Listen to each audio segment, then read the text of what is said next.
ओम शांति। कल वाणी चल रही थी 8 मई 1966 की रामा मंडी में।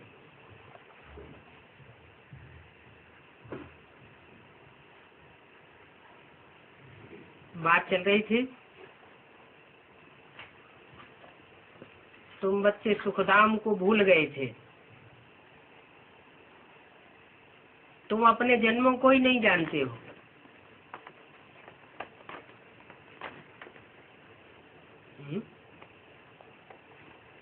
किसने कहा कि तुम अपने जन्मों को ही नहीं जानते? श्री कृष्ण ने कहा। वो तो मनुष्यों की गीता में लिख दिया है कि श्री कृष्ण भगवान वाच, हे अर्जुन तू अपने जन्मों को नहीं जानता। यहाँ तो सुप्रीम सोल बाप कहते हैं कि तुम अपने जन्मों को नहीं जानते थे। 84 जन्मों का चक्कर कैसे फिरता है, सो बाप बैठ समझाते हैं कैसे फिरता है।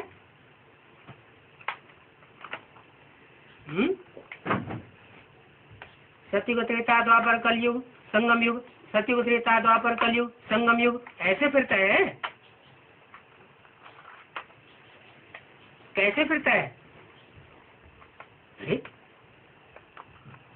4 युगों का चक्र फिरता है ना, कैसे फिरता है?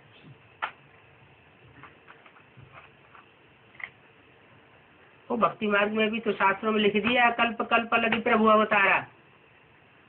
हर त्रेता में राम का अवतार होता है। तो 4 युगों की शूटिंग होती है ना, है?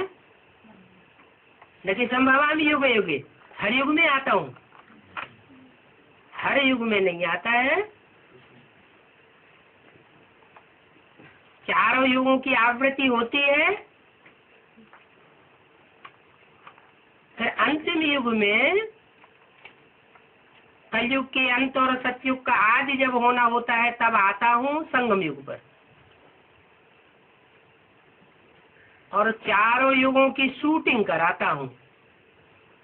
रिहर्सल कहो, रिकॉर्डिंग कहो,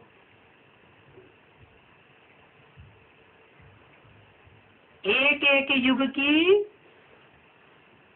शूटिंग होती रहती है। जैसे कोई मकान बनाया जाता है तो पहला फाउंडेशन डालने में ज्यादा टाइम लगता है,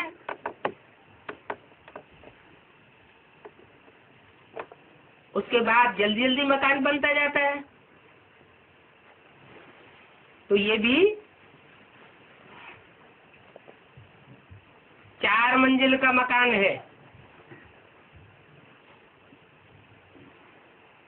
और इसका फाउंडेशन युग है संगम युग। बहुत छोटा सा है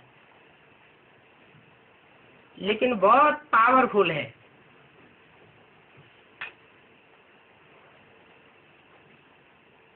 क्योंकि जो भी धर्म पिताएं आए हैं उन सब ने 100 वर्ष के अंदर अपने अपने धर्म की स्थापना की है।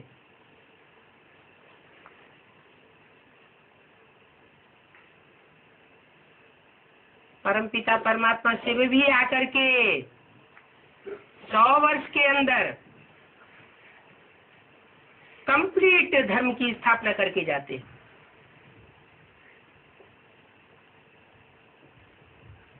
और कुछ नया और करके जाते हैं, क्योंकि वो धर्म पिताएं तो सिर्फ धर्म स्थापन करते हैं। पुराने धर्मों का, पुरानी रीतियों का, कुरीतियों का, परंपराओं का विनाश नहीं करते। और मैं इन 100 वर्षों के संगम युग में ही पुराने धर्मों का विनाश कर देता हूँ, कराए देता हूँ। मुझे कहते ही है करन करावन हार। ब्रह्मा के द्वारा स्थापना करता हूँ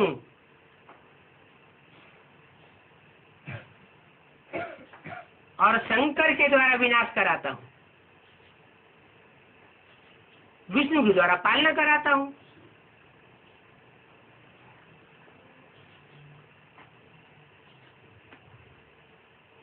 तो पहले युग की शूटिंग में ज्यादा टाइम लगता है।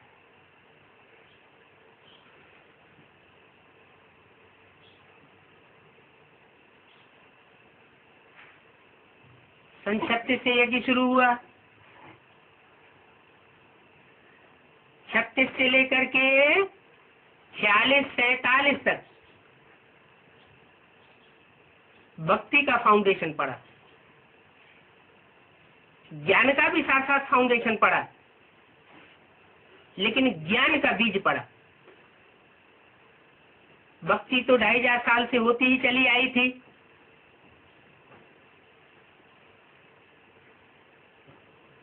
सिर्फ उसका फाउंडेशन डाला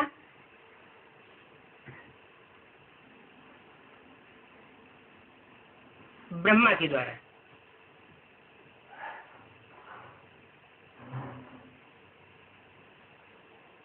ब्रह्मा भी कौन? ब्रह्मा के तो 4 मुख दिखाए गए हैं, पंचानन भी कहते हैं। आदि ब्रह्मा के द्वारा भक्ति का फाउंडेशन डालते हैं।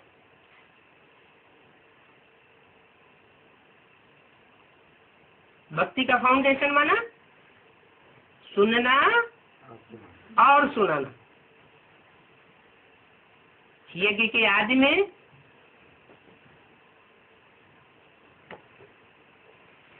भक्ति करते करते जब दादा लेखराज को साक्षात्कार हुए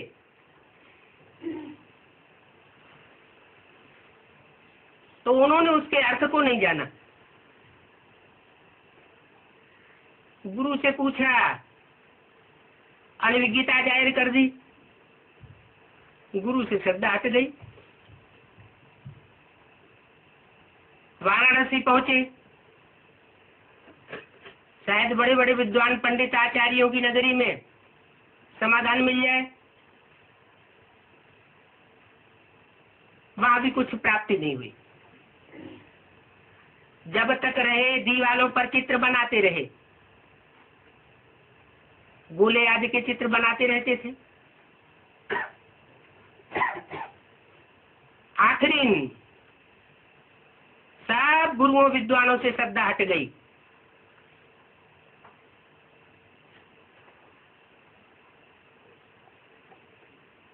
और अपने जीवन में अनुभव के आधार पर जिस व्यक्ति को उन्होंने सबसे श्रेष्ठ पाया,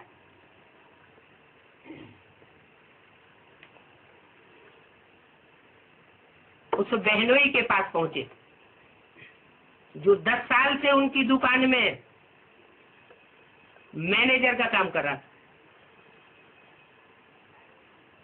भागीदार भी था।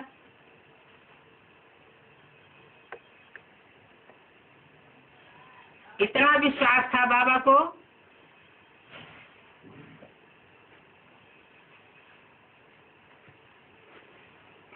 कि जब उस भागीदार के द्वारा उनको पता चला कि मैं कृष्ण बनने वाला हूं, साक्षात्कारों का क्लैरिफिकेशन मिल गया।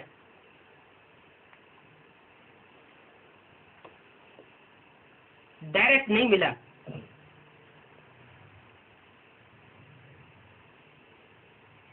बच्चा डायरेक्ट जन्म नहीं लेता,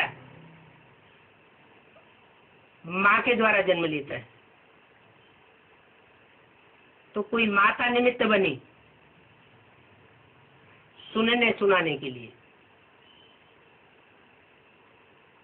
यज्ञ के आदि में जो माता निमित्त बनी,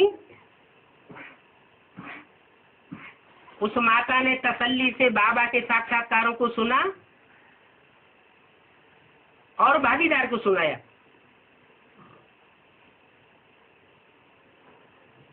भागीदार ने सुना और साथ ही साथ समझा भी। माने सुनने और समझने का भक्ति मार्ग और ज्ञान मार्ग का फाउंडेशन साथ साथ पड़ गया। सुना इसलिए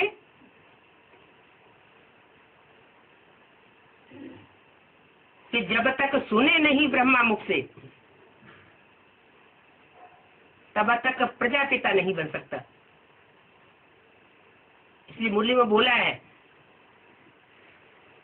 ब्राह्मण बने बगैर प्रजापिता था क्या?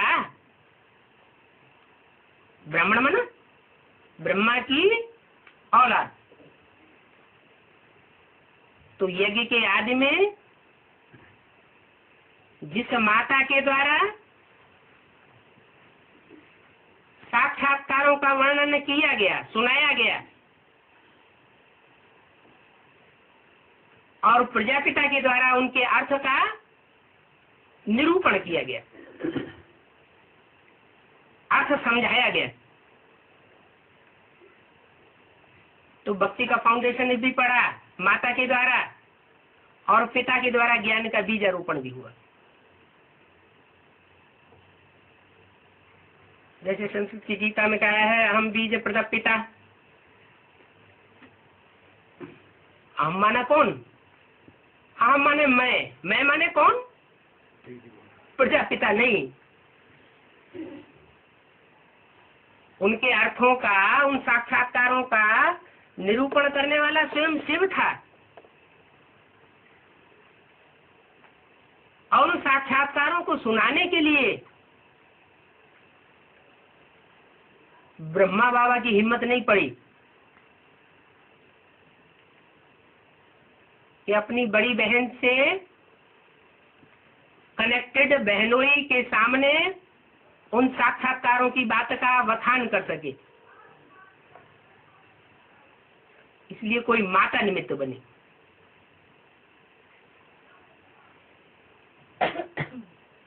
माता ने सुना, प्रजापिता को सुनाया, प्रजापिता ने सुन करके तुरंत ही साथ समझा और उस माता को भी सुनाया। साथ साथ कोई और भी माता थी, उसने उस साक्षात्कार के वर्णन को गहराई तक समझ भी लिया। तो 3 आत्माएं हो गई। इसलिए मुरली में बोला, मैं अकेला नहीं आता हूं। मैं माने कौन? सुप्रीम सोल शिव अकेला नहीं आता है, 3 मूर्तियों के साथ आता है।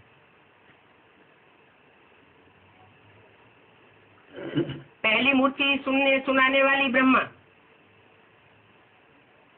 दूसरी मूर्ति सुनने के साथ समझने और समझाने वाली शंकर की मूर्ति, और तीसरी मूर्ति विष्णु, जिसे भारतीय परंपरा में वैष्णो देवी भी कहा जाता है।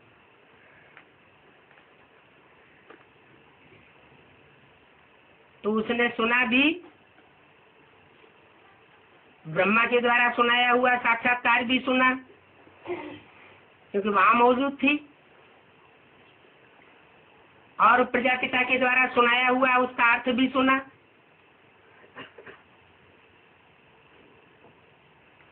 और जो और जैसे प्रजापिता ने समझा उस तरह नहीं समझा।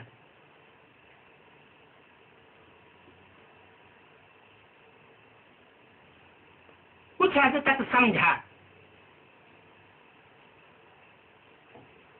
बाकी ब्रह्मा ने सिर्फ सुना और सुनाया।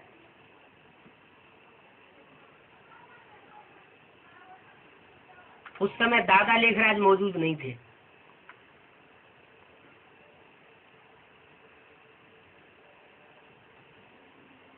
बाद में उन्होंने माता के द्वारा उन साक्षात्कारों के रहस्य को सुन लिया और इतना जान लिया कि मैं कृष्ण के रूप में नई सृष्टि में जन्म लेने वाला हूँ, विष्णु का राज्य आने वाला है, नई दुनिया आने वाली है, पुरानी दुनिया का विनाश होने वाला। जो भी साक्षात्कार हुए उनका क्लियर अर्थ उनकी बुद्धि में बैठा।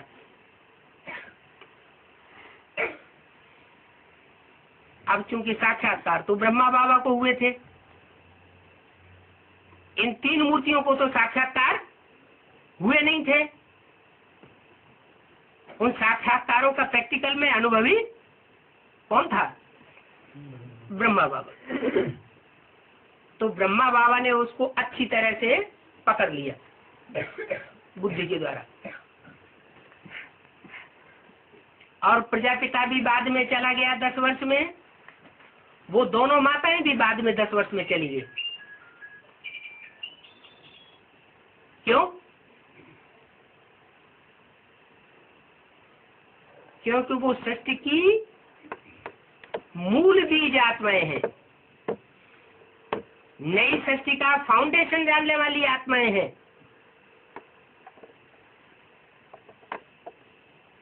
इस सृष्टि के पितर के समान है।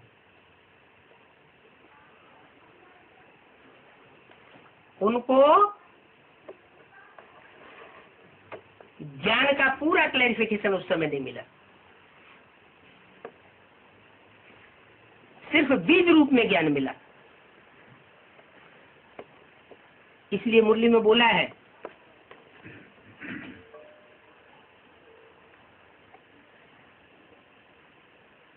कि अच्छे अच्छे बच्चे जो मम्मा बाबा को ड्रिल कराते थे, टीचर बन करके बैठते थे, आज यज्ञ में है नहीं, क्योंकि उस समय पूरा ज्ञान नहीं था। उस समय संस्कृत की गीता के अर्थ बैठ करके समझाए जाते थे।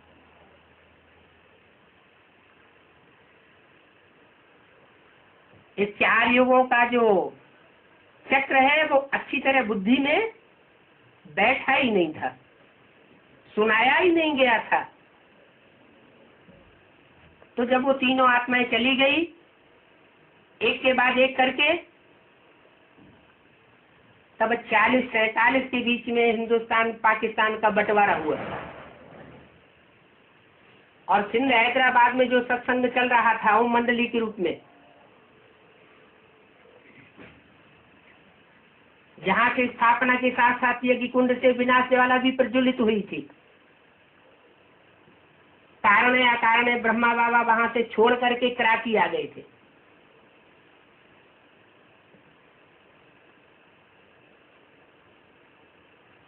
वो उस समय अकेले अपने बंगले में थे। जो बंधन में थी,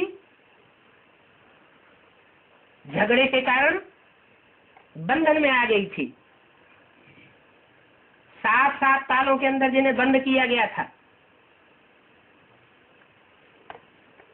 वो हिंदुस्तान पाकिस्तान की खून खराबे के बीच उन कन्या माताओं को मौका मिल गया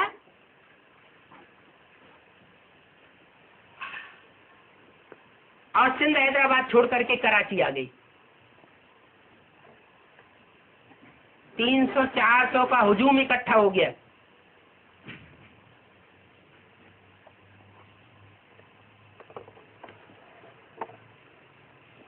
और उन तीनों आत्माओं के जाने के बाद परमात्मा शिव दादा लेकर आज ब्रह्मा के तन में प्रवेश कर गए। इसलिए मुरली में बोला है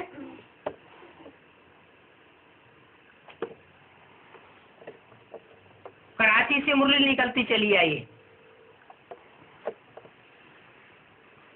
पहले बाबा मुरली चलाते नहीं थे, 5-7 पेज लिखाते थे।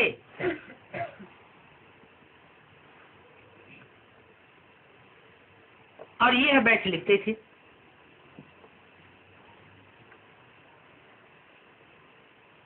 तो कराची से जो मुरली चली है वो ब्रह्मा के मुख से चली, लेकिन ये ब्रह्मा अपने माता पिता का बच्चा था, टाइटल लेने वाला था। जो माता पिता के द्वारा कार्य अधूरा रह गया, उस कार्य को उस बच्चे ने पूरा किया।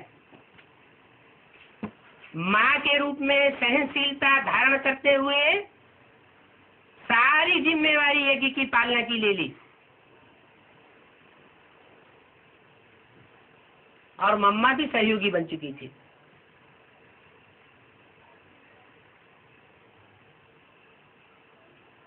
उन्होंने भी टाइटल ले लिया। मातेश्वरी सरस्वती का। सरस्वती से बनता है सारस्वत ब्राह्मण,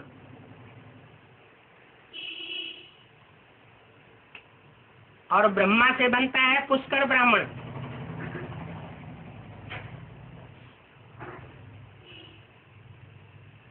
पुष्कर कहते हैं तालाब को, जल रुका हुआ होता है। सरस्वती नदी गुप्त नदी है, बीच में आती है, बीच में चली जाती है। यज्ञ के आदि में जिस समय त्रिमूर्ति का आविर्भाव हुआ उस समय ओम राधे सरस्वती नहीं थी, बाद में आई, माता का टाइटल धारण किया, यज्ञ माता बनी। और ब्रह्मा बाबा जो कृष्ण की सोल है, कृष्ण बच्चे के रूप में उसने बाप का टाइटल दिया, प्रजा धारण कर लिया, प्रजापिता ब्रह्मा। वो प्रजापिता शब्द भी पहले लागू नहीं हुआ, क्योंकि इतना ज्ञान बुद्धि में नहीं था। 65-66 आते आते जब मम्मा ने शरीर छोड़ा, उस समय ब्रह्मा बाबा की बुद्धि में भी ये बात आई, इस यज्ञ का कर्ता धर्ता वास्तव में यज्ञ के आदि वाला व्यक्तित्व ही था।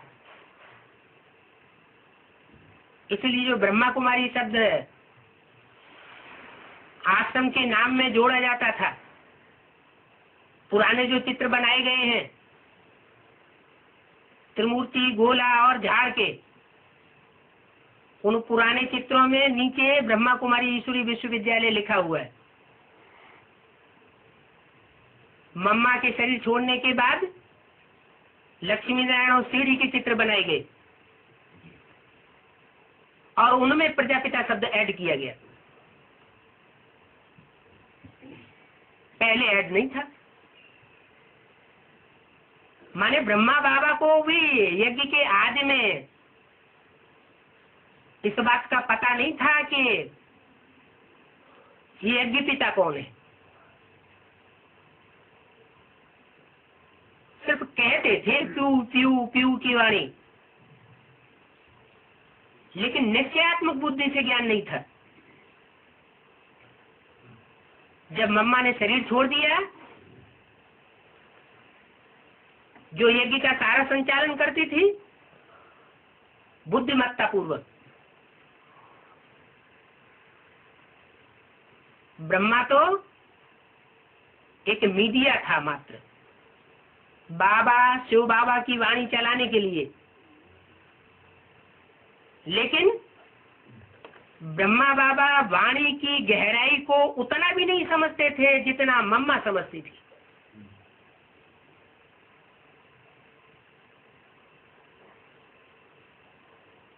मम्मा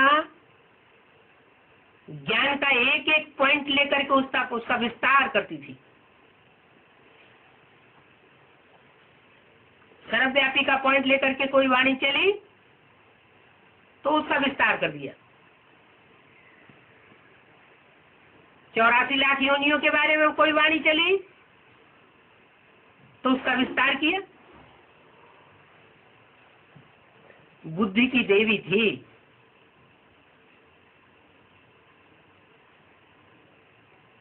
उसने जब 65 में शरीर छोड़ा तो बाबा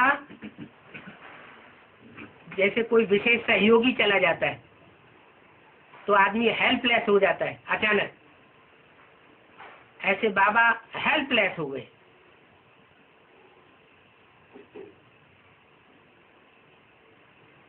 लेकिन शिव बाबा की प्रवेशता थी, ऐसी तो कोई बात थी नहीं। मम्मा ने शरीर छोड़ दिया तो उस स्टेज से बाबा को ये अनुभव जरूर हो गया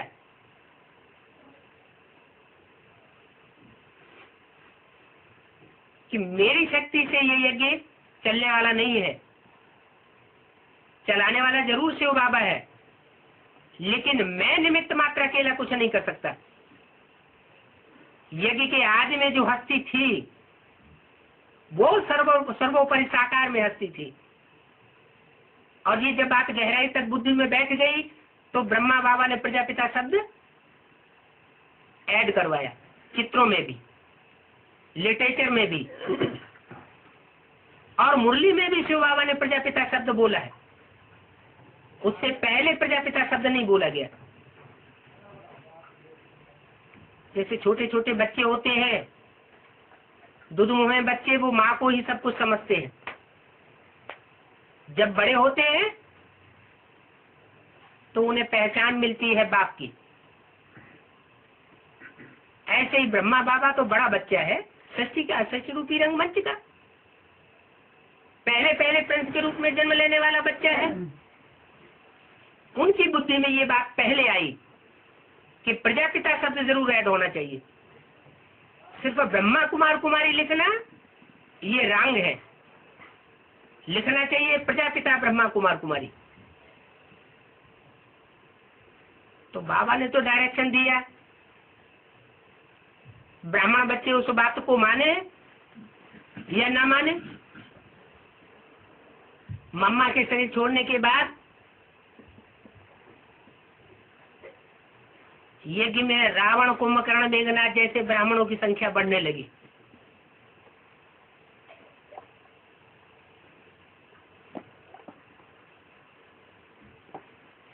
ये तो शिव शक्ति पांडव सेना है। ऐसे नहीं कि मम्मा के शरीर छोड़ने के बाद कोई शक्ति कार्य नहीं करती है। यज्ञ के प्रधान के रूप में मम्मा गई तो मम्मा के स्थान पर जरूर किसी शक्ति को स्थान लेना ही था। अब वो शक्ति देवी देवता सनातन धर्म की हो या परवर्ती धर्मों से कनेक्टेड हो, वो बात दूसरी है। सतयुग में 8-9 नारायण है।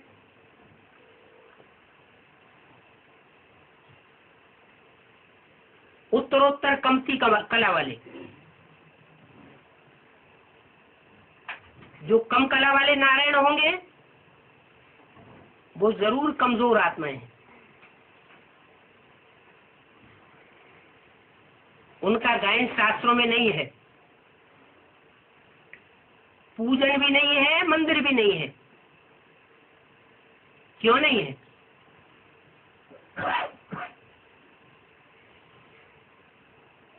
क्योंकि परमात्मा बाप ब्रह्मा के द्वारा जो पढ़ाई पढ़ाते हैं, उस पढ़ाई को वो परवर्ती नारायण उतनी गहराई से पढ़ नहीं पाते जितनी गहराई से ब्रह्मा बाबा अपने जीवन में धारण करते हैं, अथवा ब्रह्मा और कृष्ण की सोल को जन्म देने वाला प्रजापिता या राम वाली आत्मा धारण करती है।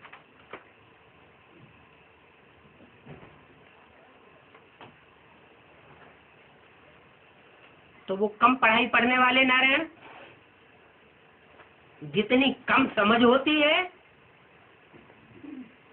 उतनी कम समझ के आधार पर वो कम कलाओं वाले नारायण बनते हैं। और जिस नंबर का नारायण होता है उसी नंबर के धर्म पिता का आधार बनता है।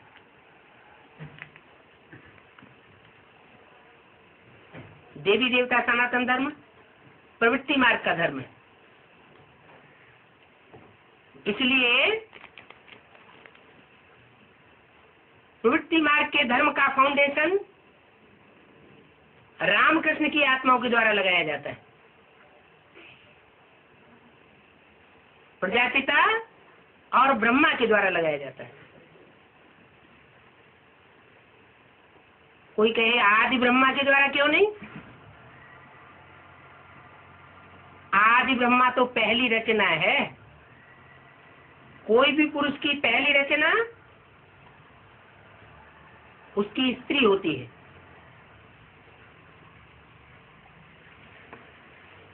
परमपिता परमात्मा के रूप में पार्टधारी जो आदि रूप हुआ, उसकी पहली रचना है प्रकृति। प्रकृति कहो, गीता माता कहो, जगत जननी जगदम्बा कहो, और उन जगत पिता जगत माता का पहला बच्चा जिसने ज्ञान धारण किया वो है ब्रह्मा। दादा लेखराज जो सतयुग में कृष्ण के रूप में जन्म लेता है, धारणा करने वालों में वो सर्वे सबसे आगे जाने वाला।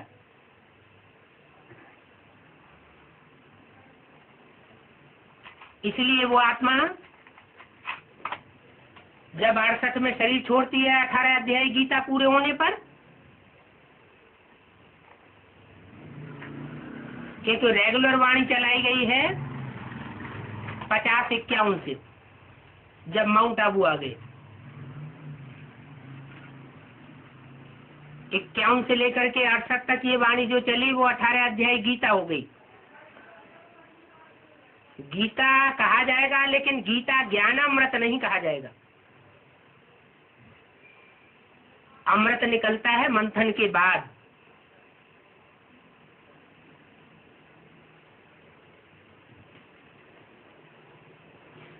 जो मूल गीता है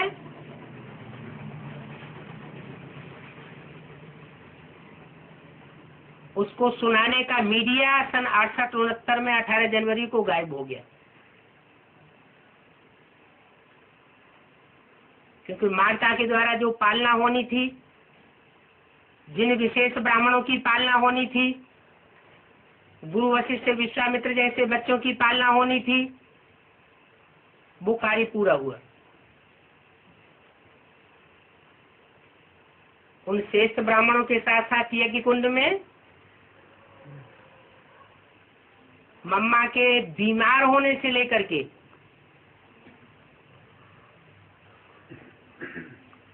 और बाबा के शरीर छोड़ने तक ढेर के ढेर आसुरी ब्राह्मण अपना वर्चस्व जमा चुके थे, जिनके कारण ब्रह्मा बाबा को अचानक हार्ट फेल होकर के मौत का वर्ण करना पड़ा। और बाबा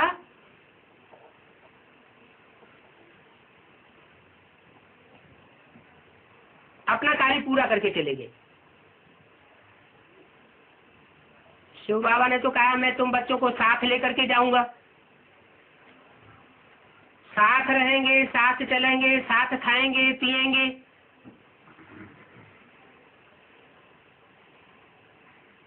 तो शिव बाबा को तो अपना वादा निभाना ही था।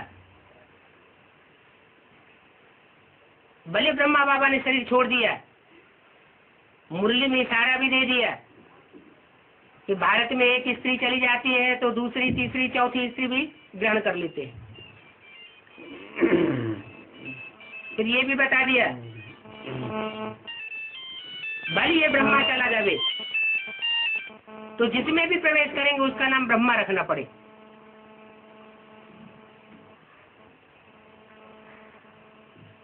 जैसे जंगल कभी खाली नहीं रहता, एक शेर जाता है तो दूसरा उसका राजा बन जाता है। ऐसे ही ब्रह्मा बाबा के शरीर छोड़ने के बाद वो राम वाली आत्मा जो यज्ञ के आदि में चली गई थी, वो फिर वापस यज्ञ में आ जाती।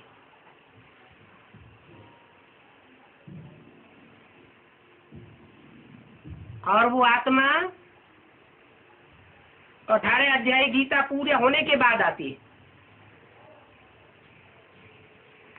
लास्ट में आने पर भी फास्ट पुरुषार्थी होने के कारण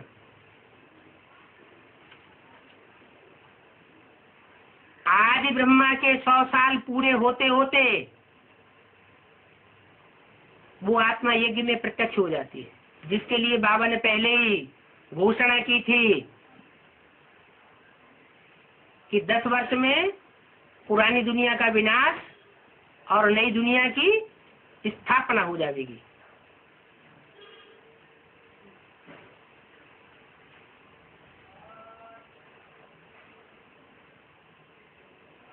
विकारों का अंत हो जाएगा, लक्ष्मी नारायण के चित्र में जैसा लिखा हुआ है पुराने चित्र में। तो बाबा तो बेहद की बात कर रहे थे,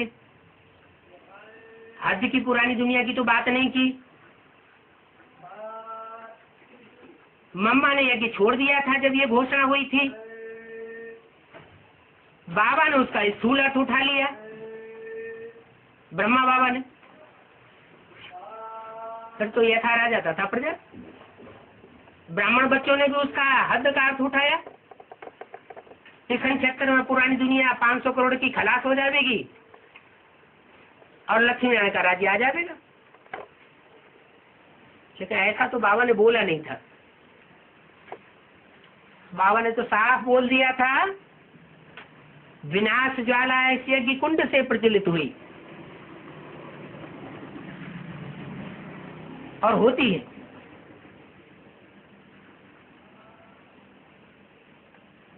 यज्ञ के आदि में ही विनाश ज्वाला प्रज्वलित हो चुकी थी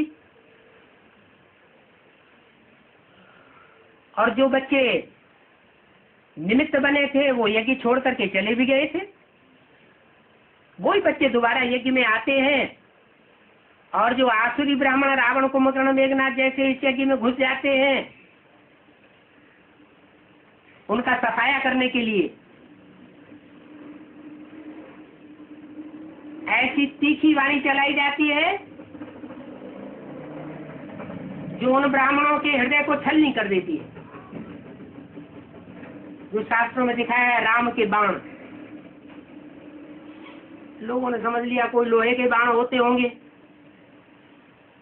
लोहे के बाण की बात नहीं है, ये बात के बाण की बात है, ज्ञान की बातें हैं। असुरों को वो ज्ञान की बातें तीर के समान हृदय को छलनी करने वाली लगती है। और गुरु वशिष्ठ विश्वामित्र जैसे पुरुषार्थी श्रेष्ठ ब्राह्मण होते हैं, उनको हर्षित कर देती है। जैसे दुनिया में भी होता है, एक आदमी की वही बात कुछ लोगों को अच्छी लगती है और कुछ लोगों को बहुत खराब लगती है। तो यही बात हुई। वाणी वही रहती है जो 50-51 से ब्रह्मा बाबा के मुख से सन 68-69 तक चलाई गई। और वाणी के अर्थ ऐसे निकलते हैं जो स्वयं सुप्रीम सोल बाप टीचर के रूप में आकर के उसका क्लैरिफिकेशन करता है। और वो असुरों को बहुत तकलीफ देते हैं। जो श्रेष्ठ ब्राह्मण होते हैं वो उनको धारण कर लेते हैं। अब ब्राह्मणों के यज्ञ में आदि से ही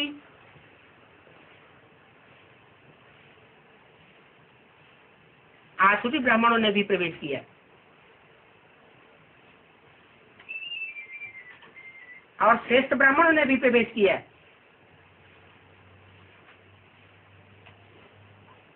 सत्य प्रक्रिया जो शास्त्रों में लिखी गई उसमें भी बताया है कि असुरों की पैदाइश पहले होती है और देवताओं की पैदाइश बाद में होती है।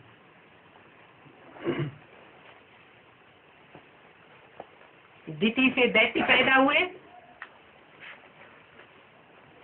और अदिति से देवता पैदा हुए।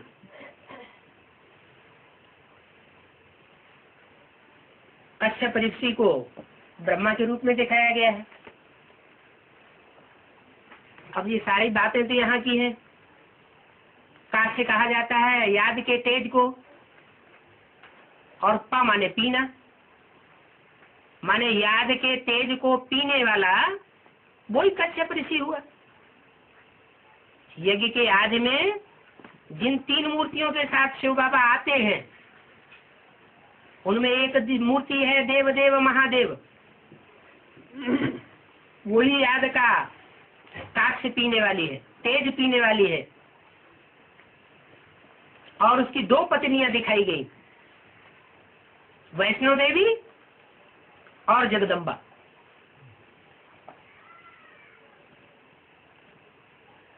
वैष्णो देवी दिति वो अदिति और जगदम्बा अदिति।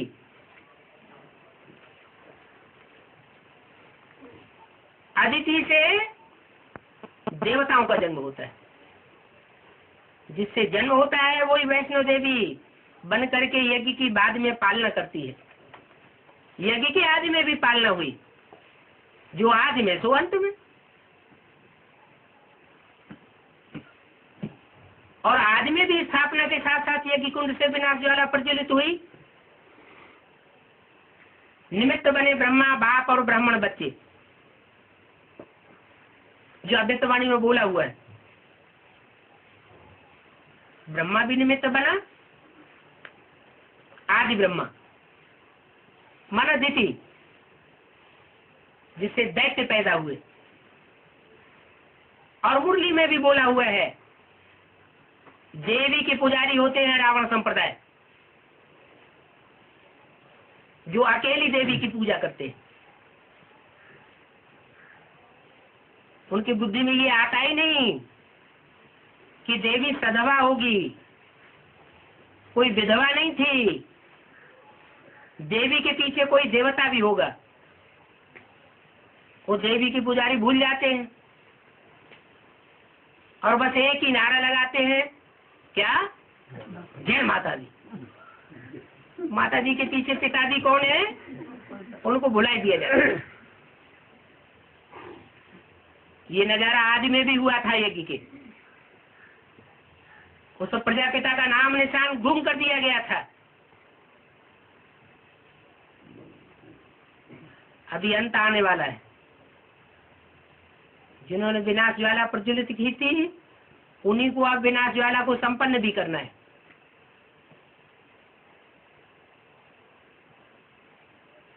तो सन 76 में ब्राह्मणों की दुनिया के अंदर नई संगठन रूपी एडवांस पार्टी का फाउंडेशन भी पड़ गया।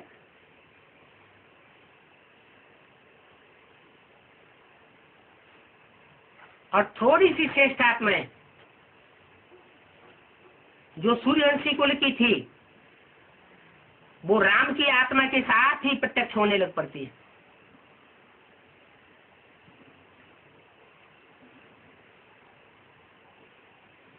जैसे कृष्ण कहो, वो सत्युग आदि का नाम है। संगम में ब्रह्मा कहो, ऐसे ही राम कहो, त्रेता में राम का गायन है, क्योंकि त्रेता युग की शूटिंग की बात है। सन 76 में आज ब्रह्मा के 100 साल पूरे हो जाते हैं। माना प्रजापिता ब्रह्मा के 100 साल पूरे हो जाते हैं, क्योंकि सन 36 में वो भागीदार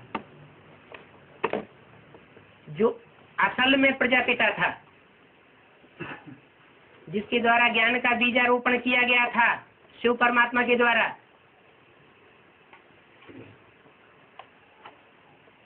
वो वानप्रस्थी अवस्था का था।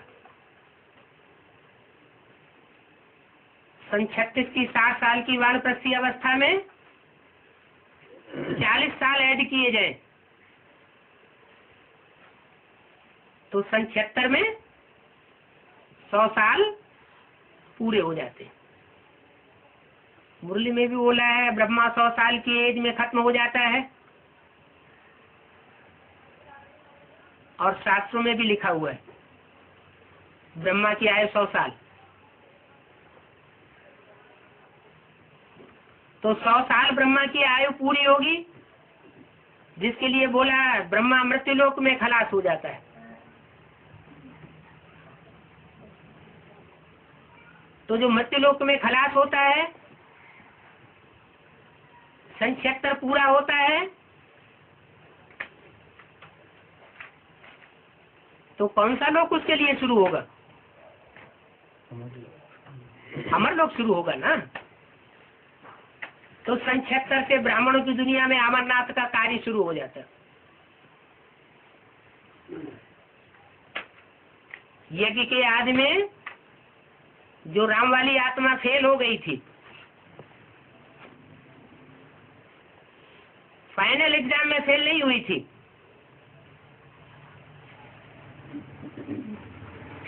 वो फेल होने वाली आत्मा दोबारा ब्राह्मण का जन्म लेकर के पूर्व जन्म के संस्कारों को लेकर के यज्ञ में आती है, और जो आज में उसे बाप से वर्षा मिला था। बड़ा बच्चा होता है तो बड़े बच्चे को बाप वर्षा दे देता है, क्योंकि छोड़ के गया था, अलग हुआ था, इसलिए उसके हिस्से का वर्षा उसको मिल गया था। वो ज्ञान रत्नों का वर्षा लेकर के यज्ञ में आता है, लेकिन उस ज्ञान यज्ञ कुंड से उसे कोई सहयोग नहीं मिल सकता। वो तो अपना हिस्सा पहले ही ले चुका है। जैसे बड़े बच्चे को कोई बाप अलग कर देता है, कहता जाओ कमाओ खाओ जाके, तो अपनी प्रॉपर्टी ले जाओ।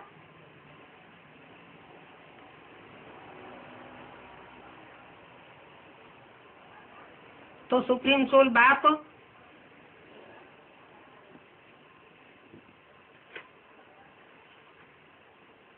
उसको उसका वर्षा पहले ही दे देते। अब चूंकि वो त्रिनेत्री आत्मा है, 3 मूर्तियों में से एक ही मूर्ति है जिसको तीसरा नेत्र दिखाया जाता है। बुद्धरू की समझ मिली हुई है, और वो बुद्धरू की तीसरा नेत्र शिव नेत्र कहा जाता है।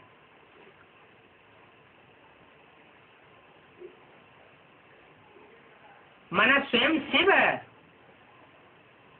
टीचर के रूप में उस आत्मा में प्रवेश करके जो मुरलियां हैं ब्रह्मा बाबा के द्वारा चलाई हुई, उन मुरलियों के एक एक महावाक्य का हिज्जे हिज्जे करके क्लैरिफिकेशन देता है।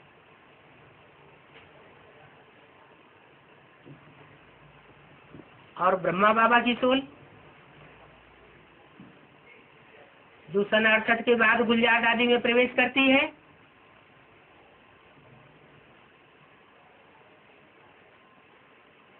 उस वाणी का भी क्लैरिफिकेशन देता है। कौन क्लैरिफिकेशन देने वाला? कौन? स्वयं सुप्रीम सोल शिव। वो बाप भी है, टीचर भी है, और सदगुरु भी है।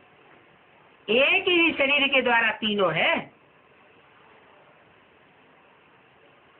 कोई कहे ब्रह्मा के द्वारा नहीं था क्या? दादा लेखराज ब्रह्मा के द्वारा तो वो बाप टीचर सदगुरु साबित ही नहीं होता, क्योंकि बाप के रूप में पहले पहले तो बीजारोपण चाहिए, वो बीजारोपण साबित नहीं होता। और अंत में बच्चों को सुख और शांति का, मुक्ति और जीवन मुक्ति का वर्षा चाहिए। वो 68 में ही शरीर छोड़ के चले गए, तो बाप का कार्य पूरा नहीं कहा जा सकता। हाँ, माँ के रूप में पूरा पार्ट बजाया। माँ के रूप में जो ब्रह्मा के द्वारा पालना हुई है, वह पालना दुनिया की किसी भी माता ने न आज तक की है और न भविष्य में कभी कोई माता कर सकेगी। इसका पक्का प्रूफ ये है कि कोई भी ब्रह्मा कुमार कुमारी ये नहीं कहता सुना गया कि ब्रह्मा बाबा ने हमको प्यार नहीं दिया। 10 मिनट के लिए भी, 5 मिनट के लिए भी कोई मिला होगा, एक ही बार ब्रह्मा बाबा के सन्मुख मिला होगा, उसका भी यही अनुभव सुनने को मिला कि बाबा ने हमको जितना प्यार दिया उतना और किसी ने नहीं दिया। तो चीज पक्का साबित हो जाता है कि शास्त्रों में जैसे नाम होते हैं वैसा ही नाम रखा जाता है। नाम रखा गया ब्रह्मा, भले टाइटलधारी ब्रह्मा था।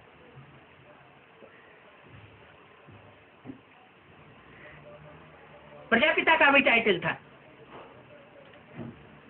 लेकिन सहनशीलता के आधार पर माँ के रूप में जो दादा लेखराज ब्रह्मा ने पार्ट बजाया, वह पार्ट माँ के रूप में किसी ने नहीं बजाया। माँ के रूप में ब्राह्मण धर्म की पक्की पक्की स्थापना कर दी। बल कोई ब्राह्मण पक्का साबित नहीं हुआ, क्योंकि पक्का ब्राह्मण 100% ब्राह्मण माना ब्राह्मण सो देवता।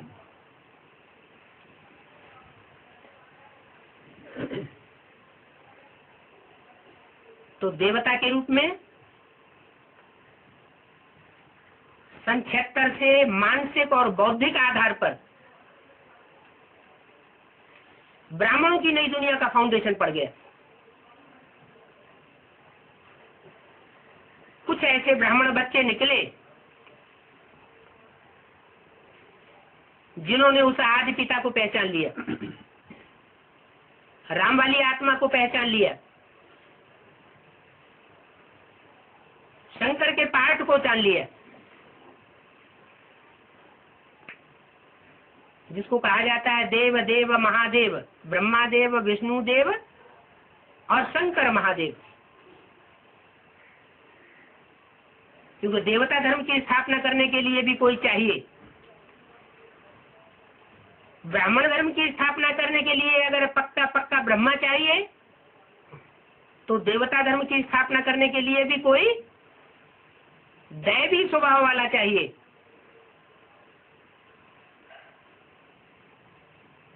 और दैवी स्वभाव वाला राम वाली आत्मा स्वयं नहीं होती, उसमें चंद्रमा के रूप में ज्ञान चंद्रमा ब्रह्मा बीज रूप स्टेज में प्रवेश करता है।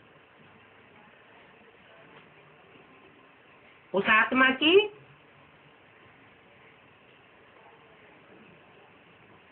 दो गतियां हैं, एक सूक्ष्म शरीर की गति शरीर छोड़ने के बाद, और दूसरी गति उसकी बनती है बीज रूप आत्मा के संसर्ग संपर्क में आने से बीज रूप स्टेज, बिंदु रूप अवस्था। जो मुरली में बोला है, आत्मा रूपी सुई की सारी कट उतरने पर तुम बच्चे डायरेक्ट बाप से सीखोगे। तो सन 76 से ब्रह्मा की सोल और ब्राह्मण बच्चे डायरेक्ट पढ़ाई पढ़ना शुरू करते हैं। ब्रह्मा की सोल प्रवेश कर जाती है। किसमें प्रवेश कर जाती है? कहते हैं सूर्य देवताए नमः, चंद्र देवताए नमः। तो जरूर सूर्य और चंद्र के रूप में कोई देवता हुए होंगे। सूर्य के रूप में स्वयं ज्ञान सूर्य शिव, जो सन 76 से राम वाली आत्मा में प्रत्यक्ष होता है, सदाशिव तीसरे नेत्र के रूप में, और ज्ञान चंद्रमा ब्रह्मा। संपूर्ण ब्रह्मा नहीं कहा जा सकता, क्योंकि दोनों आत्माओं का साथ है। साथ मरेंगे, साथ जिएंगे। ये बाप और बेटे की एंड सन्स कंपनी है नई दुनिया स्थापन करने के लिए। तो सन 76 से ब्रह्मा की सोल अर्धचंद्र के रूप में शंकर के मस्तिष्क में प्रवेश कर जाती है पढ़ाई पढ़ने के लिए।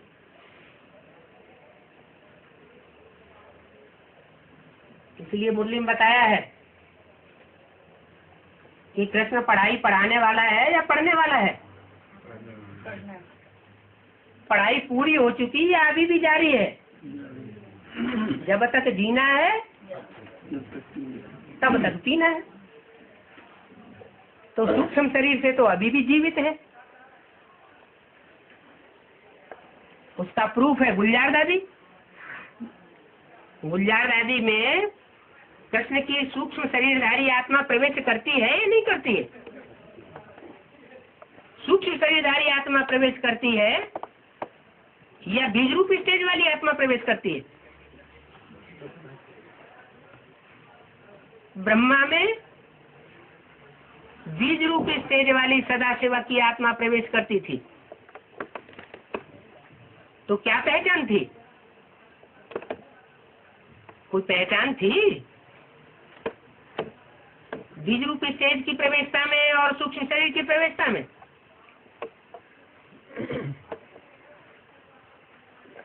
शिव जब प्रवेश करते थे तो चेहरा मोहरा ब्रह्मा बाबा का बदलता नहीं था, और गुलजार दादी में ब्रह्मा बाबा जब प्रवेश करते हैं तो चेहरा मोहरा बदल जाता है। शिव इतनी सूक्ष्म स्टेज वाली आत्मा है, ऐसी बीज रूप स्टेज वाली आत्मा है, ऐसी सदा शिव संपन्न स्टेज वाली आत्मा है जिसको रिंचक मात्र भी देहवान नहीं होता।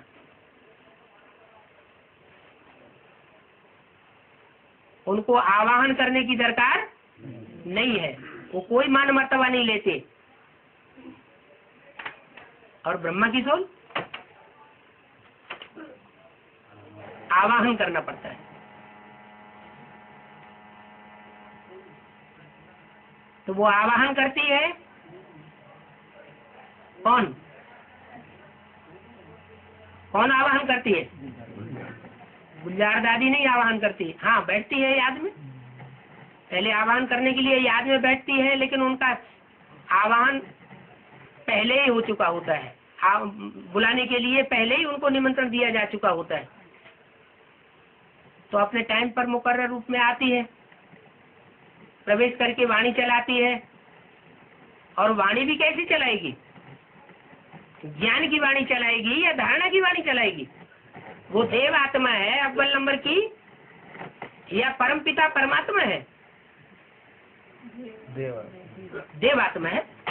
तो देव आत्मा जो वाणी भी चलाती है वो ज्ञान की वाणी नहीं है, धारणा की वाणी है, सारी अव्यक्त वाणी। लेकिन वो चाहे अव्यक्त वाणी हो, चाहे शिव सुप्रीम सोल के द्वारा ज्ञान युक्त चलाई हुई वाणी हो, दोनों ही प्रकार की वाणियों का क्लैरिफिकेशन स्वयं परमात्मा शिव शंकर के स्वरूप के द्वारा देते हैं। शंकर नहीं देता, ब्रह्मा की सोल क्लैरिफिकेशन नहीं देती, शिव सुप्रीम सोल ही क्लैरिफिकेशन देता है टीचर के रूप में।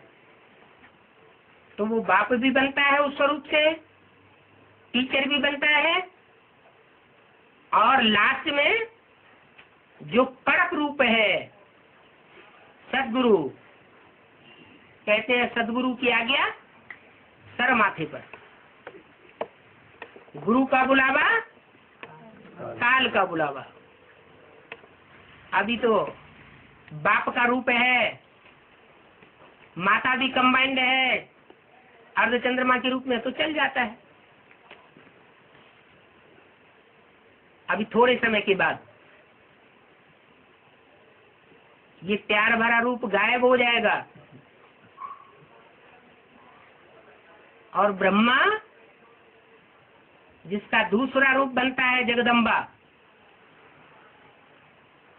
असुर संहारिणी, वो रूप सामने आ जाएगा। और जो न सुधरने की कसम खाए बैठे हैं उनको सुधरना ही पड़ेगा।